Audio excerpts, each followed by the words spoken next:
ನಮಸ್ಕಾರ. ಡಾಕ್ಟರ್ ವಿನಯ್ ಕುಮಾರ್ ಅವರ ಸ್ಪರ್ಧಾ ವಿನಯ್ ಎಜುಕೇಟರ್ ತರಗತಿಗೆ ನಿಮ್ಗೆಲ್ಲರಿಗೂ ಆತ್ಮೀಯ ಸ್ವಾಗತ. ಒಬ್ಬ ಇತಿಹಾಸಕಾರನಾಗಿ ಇಂದು ನಾನು ಪ್ರಾಚೀನ ಭಾರತದ ಒಂದು ರಹಸ್ಯವನ್ನು ಅಥವಾ ಹೇಳಬೇಕಂದ್ರೆ ಒಂದು ಅತ್ಯಂತ ರೋಚಕ ಅಧ್ಯಾಯವನ್ನು ಬಿಚ್ಚಿಡ್ಲಿದ್ದೇನೆ. ಮೌರ್ಯ ಸಾಮ್ರಾಜ್ಯ ಪತನವಾದಾಗ ದಕ್ಷಿಣ ಭಾರತದಲ್ಲಿ ಒಂದು ದೊಡ್ಡ ರಾಜಕೀಯ ಶೂನ್ಯತೆ ಸೃಷ್ಟಿಯಾಗಿತ್ತು ಅಲ್ವಾ? ಆ ಗ್ಯಾಪನ್ನ ತುಂಬಿದ್ದು ಯಾರು ಅಂತ ಗೊತ್ತಾ? ಎಕ್ಸಾಕ್ಟ್ಲಿ, ಅವರೇ ಶಾತವಾಹನರು.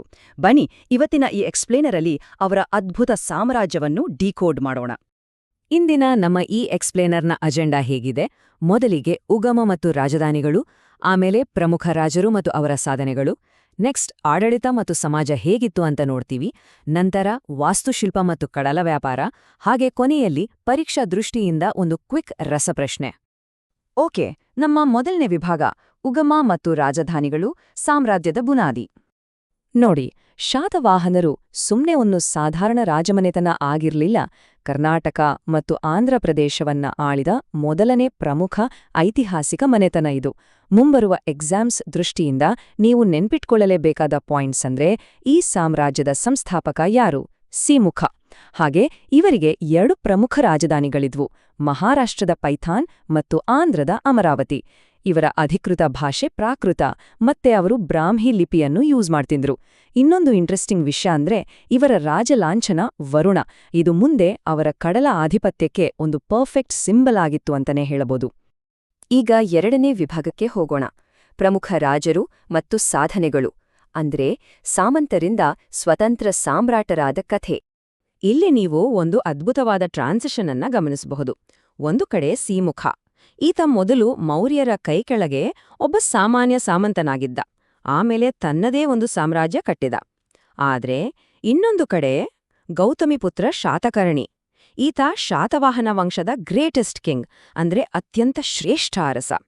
ಬಲಶಾಲಿ ಶಕ ಅರಸ ನಹಪಾಣನನ್ನೇ ಸೋಲಿಸಿ ಸಂಪೂರ್ಣ ಸ್ವತಂತ್ರನಾಗಿ ತನ್ನ ಸಾಮ್ರಾಜ್ಯದ ಕೀರ್ತಿ ಪತಾಕೆಯನ್ನ ಮುಗಿಲೆತ್ತರಕ್ಕೆ ಹಾರಿಸಿದ ಪರಾಕ್ರಮಿ ಈತ. ಎಂಥ ಅದ್ಭುತ ಬಿರುದು ಅಲ್ವಾ ಇದು! ಗೌತಮಿಪುತ್ರ ಶಾತಕರ್ಣಿಗೆ ಏಕಬ್ರಾಹ್ಮಣ ಮತ್ತು ತ್ರಿಸಮುದ್ರ ತೋಯ ಪೀತವಾಹನ ಅನ್ನೋ ಟೈಟಲ್ಸ್ ಇತ್ತು. ಇದರ ಅರ್ಥ ಆತನ ಸೇನಾ ಕುದುರೆಗಳು 3 ಸಮುದ್ರಗಳ ನೀರನ್ನ ಕುಡಿದಿದ್ದವಂತೆ, ಅಂದ್ರೆ ಅರಬ್ಬಿ ಸಮುದ್ರ, ಹಿಂದೂ ಮಹಾಸಾಗರ ಮತ್ತೆ ಬಂಗಾಳ ಕೊಲ್ಲಿ. ಅಫ್ಕೋರ್ಸ್ ಇದು ಕಾವ್ಯಾತ್ಮಕ ವರ್ಣನೆ ಇರಬಹುದು, ಆದ್ರೆ ಪ್ರಾಕ್ಟಿಕಲ್ ಆಗಿ ಯೋಚಿಸಿದ್ರೆ ದಕ್ಷಿಣ ಭಾರತದಾದ್ಯಂತ ಆತನಿಗಿದ್ದ ಬೃಹತ್ ಭೌಗೋಳಿಕ ಹಿಡಿತ ಮತ್ತು ಸೇನಾ ವಿಜಯಗಳ ಪರ್ಫೆಕ್ಟ್ ಸಾಕ್ಷಿ ಇದು. ಬರೀ ಯುದ್ಧ ಸಾಹಸ ಮಾತ್ರ ಅಲ್ಲ, ಶಾತವಾಹನರು ಸಾಹಿತ್ಯದಲ್ಲೂ ಫುಲ್ ಆಕ್ಟಿವ್ ಆಗಿದ್ರು. ವಂಶದ 17ನೇ ಅರಸ ಹಾಲರಾಜ. ಈತ ಅಪ್ಪಟ ಸಾಹಿತ್ಯ ಪ್ರೇಮಿ, ಅದಕ್ಕೆ ಆತನಿಗೆ ಕವಿವತ್ಸಲ ಅನ್ನೋ ಬಿರುದಿತ್ತು. ಈತ ಪ್ರಾಕೃತ ಭಾಷೆಯಲ್ಲಿ ಗಾಥಾ ಸಪ್ತಶತಿ ಅನ್ನೋ ಒಂದು ಮೇರುಕೃತಿಯನ್ನ ರಚಿಸಿದ. ಪ್ರಾಚೀನ ಭಾರತದ ಹಿಸ್ಟರಿ ಮತ್ತು ಆ ಕಾಲದ ಸಮಾಜವನ್ನ ಅರ್ಥಮಾಡಿಕೊಳ್ಳೋಕೆ ಈ ಕೃತಿ ಇವತ್ತಿಗೂ ನಮ್ಗೆ ಒಂದು ಟ್ರೆಷರ್ ಇದ್ದಾಗೆ. ನಮ್ಮ ಮುಂದಿನ 3ನೇ ವಿಭಾಗ ಆಡಳಿತ ಮತ್ತು ಸಮಾಜ, ಅಂದ್ರೆ ಆ ಬೃಹತ್ ಸಾಮ್ರಾಜ್ಯದ ನಿರ್ವಹಣೆ ಹೇಗಿತ್ತು ಅನ್ನೋದನ್ನ ನೋಡೋಣ. ಇಷ್ಟು ದೊಡ್ಡ ಸಾಮ್ರಾಜ್ಯವನ್ನ ಅವ್ರು ಹೇಗ್ ಕಂಟ್ರೋಲ್ ಮಾಡ್ತಿದ್ರು ಅಂತ ನೀವು ಯೋಚಿಸ್ತಾ ಇರಬಹುದು. ಎಕ್ಸಾಮ್ ದೃಷ್ಟಿಯಿಂದ ಇಲ್ಲಿ ನೀವು ಗೌಲ್ಮಿಕಾ ಅನ್ನೋ ಪದವನ್ನ ಪಕ್ಕ ನೆನ್ಪಿಟ್ಕೋಬೇಕು. ಅವರು ತಮ್ಮ ಸಾಮ್ರಾಜ್ಯವನ್ನ ಆಹಾರಗಳಾಗಿ ವಿಂಗಡಿಸಿದ್ರು, ಅಂದ್ರೆ ಇಂದಿನ ಜಿಲ್ಲೆಗಳ ಹಾಗೆ. ಈ ಆಹಾರಗಳ ಅಡಿಯಲ್ಲಿ ಬರೋ ಗ್ರಾಮಗಳ ಆಡಳಿತ ಮತ್ತು ರಕ್ಷಣೆಯ ಜವಾಬ್ದಾರಿ ಇದೆಲ್ಲ ಈ ಗೌಲ್ಮಿಕನದ್ದೇ ಆಗಿತ್ತು. ಮೌರ್ಯರ ಕಾಲದ ಆ ಕಟ್ಟುನಿಟ್ಟಿನಾದ ಸೆಂಟ್ರಲೈಸ್ಡ್ ಆಡಳಿತಕ್ಕೆ ಕಂಪೇರ್ ಮಾಡಿದ್ರೆ ಶಾತವಾಹನರ ಈ ಡಿಸೆಂಟ್ರಲೈಸ್ಡ್ ಅಥವಾ ವಿಕೇಂದ್ರೀಕೃತ ಸ್ಥಳೀಯ ಆಡಳಿತ ವ್ಯವಸ್ಥೆ ನಿಜಕ್ಕೂ ಭಿನ್ನವಾಗಿತ್ತು ಮತ್ತೆ ಬಹಳ ಎಫೆಕ್ಟಿವ್ ಕೂಡ ಆಗಿತ್ತು.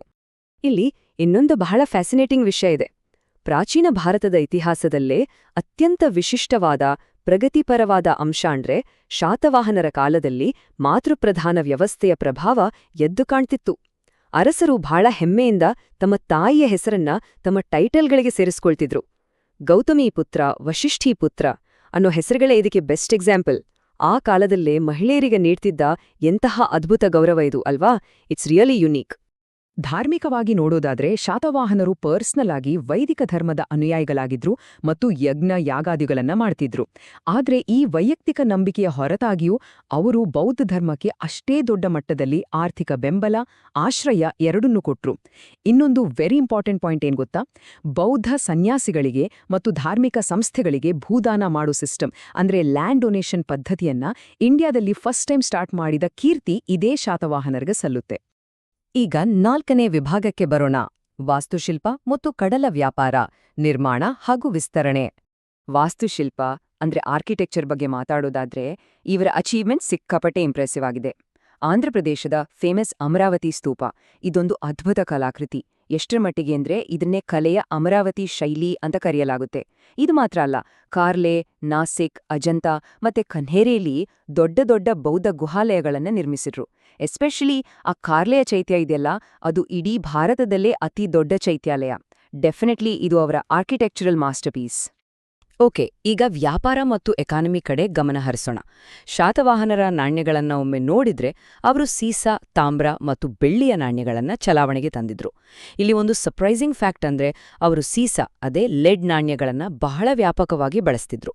ಈ ನಾಣ್ಯಗಳೇ ಅವರ ಮುಂದಿನ ದೊಡ್ಡ ಮಟ್ಟದ ಟ್ರೇಡ್ ನೆಟ್ವರ್ಕ್ ಅಂದ್ರೆ ಬಲಿಷ್ಠ ವ್ಯಾಪಾರ ಜಾಲಕ್ಕೆ ಭದ್ರ ಬುನಾದಿ ಹಾಕಿದ್ವು.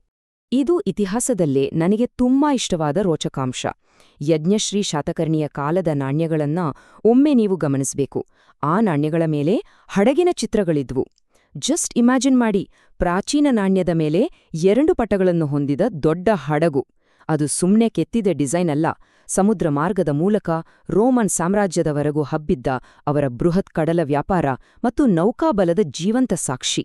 ಸಮುದ್ರದ ಮೇಲೆ ಅವರಿಗಿದ್ದ ದೈತ್ಯ ಆಧಿಪತ್ಯವನ್ನ ಇದು ಇಡೀ ಜಗತ್ತಿಗೆ ಸಾರಿ ಸಾರಿ ಹೇಳುತ್ತೆ. ಆಲ್ರೈಟ್, ಈಗ ಕೊನೆಯದಾಗಿ 5ನೇ ವಿಭಾಗ, ಪರೀಕ್ಷಾ ದೃಷ್ಟಿಯ ರಸಪ್ರಶ್ನೆ. ಇಷ್ಟೊತ್ತು ನಾವು ಕಲಿತಿದ್ದನ್ನ ಒಂದು ಕ್ವಿಕ್ ಟೆಸ್ಟ್ ಮಾಡ್ಕೊಳ್ಳೋಣ ಬನ್ನಿ.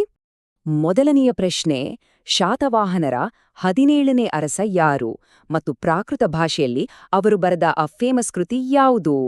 ಬೇಗ ನೆನ್ಪಿಸ್ಕೊಳ್ಳಿ. ಎಕ್ಸಾಕ್ಟ್ಲಿ, ಸರಿಯಾದ ಉತ್ತರ ಕವಿವತ್ಸಲ ಬಿರುದು ಹೊಂದಿದ್ದ ಹಾಲ ರಾಜ, ಮತ್ತು ಆ ಮೇರುಕೃತಿಯೇ ಗಾಥಾ ಸಪ್ತಶತಿ.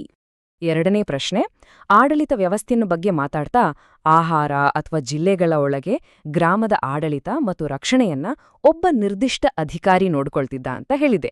ಆತನ ಹೆಸರೇನು? ಪರ್ಫೆಕ್ಟ್, ಸರಿಯಾದ ಉತ್ತರ ಗೌಳ್ಮಿಕ.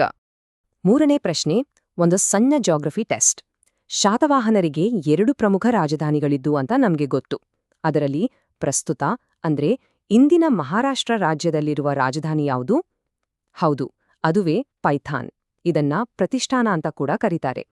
ಈಗ ಕೊನೆಯ ಪ್ರಶ್ನೆ, 3 ಸಮುದ್ರಗಳ ನೀರು ಕುಡಿದ ಕುದುರೆಗಳನ್ನು ಹೊಂದಿದ್ದವನು, ಈ ಅದ್ಭುತ ಅರ್ಥ ಕೊಡೋ ಬಿರುದಿನ ಹೆಸರೇನು ಮತ್ತು ಅದು ಯಾವ ಪ್ರಬಲ ರಾಜನಿಗೆ ಸೇರಿತು? ಕರೆಕ್ಟ್, ಆ ಮ್ಯಾಗ್ನಿಫಿಸೆಂಟ್ ಬಿರುದು ತ್ರಿಸಮುದ್ರ ತೋಯ ಪೀತ ವಾಹನ, ಮತ್ತು ಇದು ನಮ್ಮ ಶ್ರೇಷ್ಠ ದೊರೆ ಗೌತಮಿಪುತ್ರ ಶಾತಕರ್ಣಿಯದ್ದು. ಒಟ್ಟಾರೆಯಾಗಿ ಹೇಳಬೇಕೆಂದರೆ ಅದ್ಭುತ ವಾಸ್ತುಶಿಲ್ಪ, ಬೃಹತ್ ಸ್ತೂಪಗಳು, ಸಮುದ್ರದಾಚೆಗಿನ ವ್ಯಾಪಾರದ ಸಂಪತ್ತು, ಮಾತೃಪ್ರಧಾನ ವ್ಯವಸ್ಥೆಗೆ ನೀಡಿದ ಗೌರವ ಮತ್ತು ತಮ್ಮ ವಿಕೇಂದ್ರೀಕೃತ ಆಡಳಿತದ ಮೂಲಕ ಶಾತವಾಹನರು ಪ್ರಾಚೀನ ಭಾರತದ ಇತಿಹಾಸವನ್ನು ಒಂದು ಹೊಸ ದಿಕ್ಕಿನಲ್ಲಿ ರೂಪಿಸಿದ್ರು. ಡಾ.